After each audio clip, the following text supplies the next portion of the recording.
What's happening? What's happening? What's happening? What's happening? What's happening? It's your boy, and I'm back at it with another video, man. So today's video, I'm going to a property tour. I know some real estate investors. We're going to do a property tour. So during the property tour, they're going to talk about how they acquire the property, how they finance the property, what they're doing with the property, what they plan on doing after the property, and we're just going to walk around. And they're just going to show us the property. I think they're doing some repairs on it, or they plan on doing some repairs. I don't know for sure. I'm finna go find out because I'm trying to get me some properties, and this is going to be a banger video. You feel me? Do you feel me?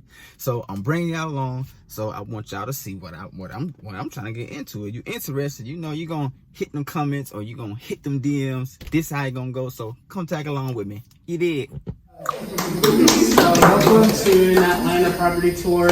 My name is Ulysses, and this is one of my properties I have with my younger brother, Ivan. He's not here right now. He's in Mexico just having some fun. So, but we've had this property for 2 years now, a little under 2 years, but this is a rental property that we acquired with no money out. Well, technically it was $1 out of our own pocket, but I mean, everybody has a dollar. Hey, Richard. Everybody has $1. So, and this is what is called a master lease option. So we'll get into all the details on how that works, but we're going to actually be selling this property. I want to say in the next couple months. We're going to show you all about that. When I first came into the group, I was 21, and I've been in the country for about 2 years just because I did my high school in Mexico, and I came back. I came to do college here. That's when I found this group. I was in my sophomore year, and midway through my sophomore year, I was like, all right, I no longer want to pursue this.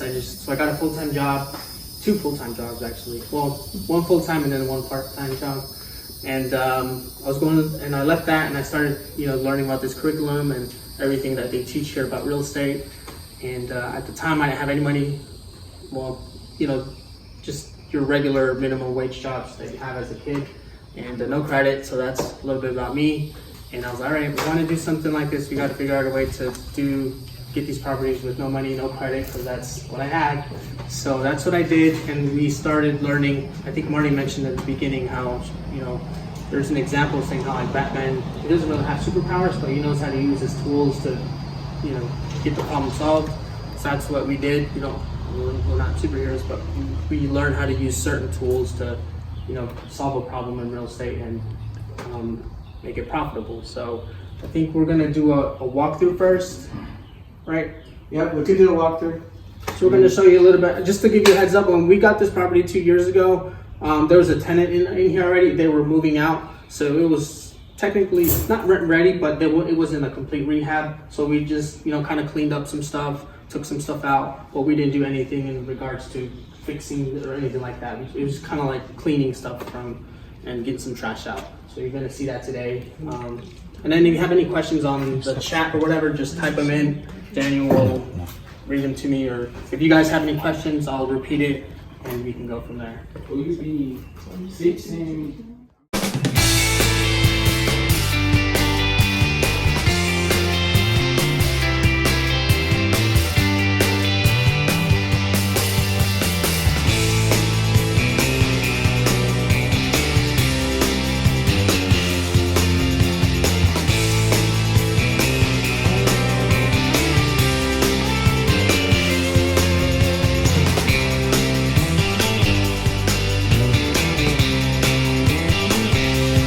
I have a 3-year lease, and that started on 8/1/2020. So that's how much I'm paying to my landlord. $12.50, 3 years. So my lease ends next year. My contract, my lease option. I'm subleasing at 1800. So that's $550 I net every month from my tenants.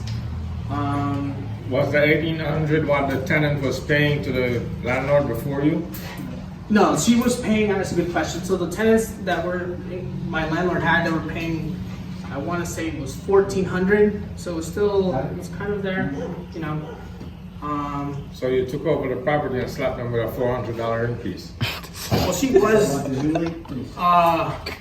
It was a little bit under market rent. Just, I saw some other ones, so I knew I wasn't being unreasonable. Okay. So Oh, that's pretty good. And under this, if something goes wrong in the house, like the air conditioning or the roof or something, who's responsible for doing the yes, fixes? so he said if something goes wrong, well, I'm just repeating for online. If something goes wrong, AC, etc., who's responsible? So in our class, it teaches you what, like, you want this to be an easy, not like a smooth transaction. You want this to be a headache for, because the reason you're doing this is you know how to solve problems. So the way you have the tenant or the optionee have skin in the game, like, hey, you're responsible for the first 400, 500, whatever it is, and then after that we go 50-50. So let's say an AC goes out, they're responsible for the force, whatever, and then you go 50-50 after that. So they actually have skin in the game, so they have to take care of the property. So it's not a regular tenant that's just here paying rent and doesn't care about the property. They actually have financial skin in the game to take care of this property and make sure it's well maintained. And who pays the taxes and the insurance? The original owner?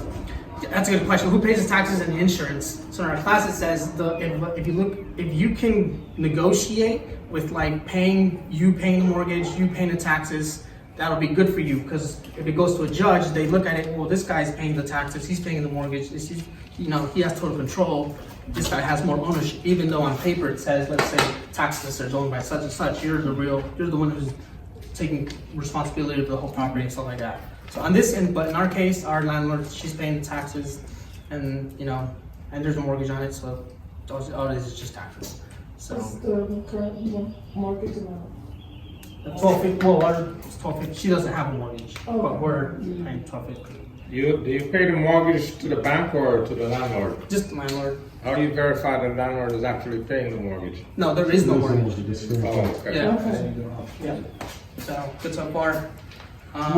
Let's say she was trying to put a lien on the house and get a mortgage. How would you know about that? Right, if she was to So encumber it?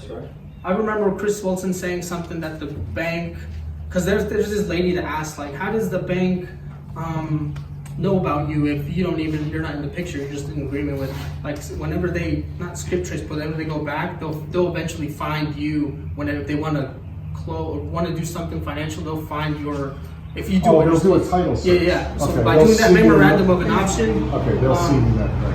Yeah. So my lease, when I do my lease option, my option is just a clause in my agreement. So it's not like, and I'll share in a minute why that's important.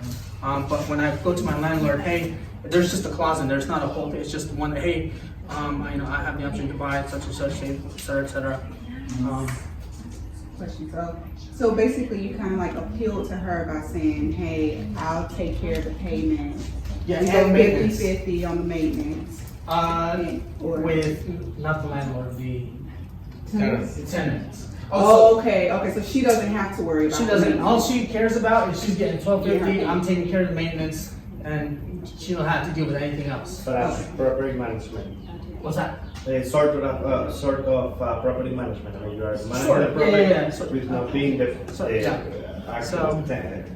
And then, like I mentioned earlier, in my agreement it says I have the option to buy for my option fee is for a non-refundable of $1. So it's pretty funny. And I said I was buying at $210 from my landlord, and I was going to be selling at $240 to my tenants, and in August.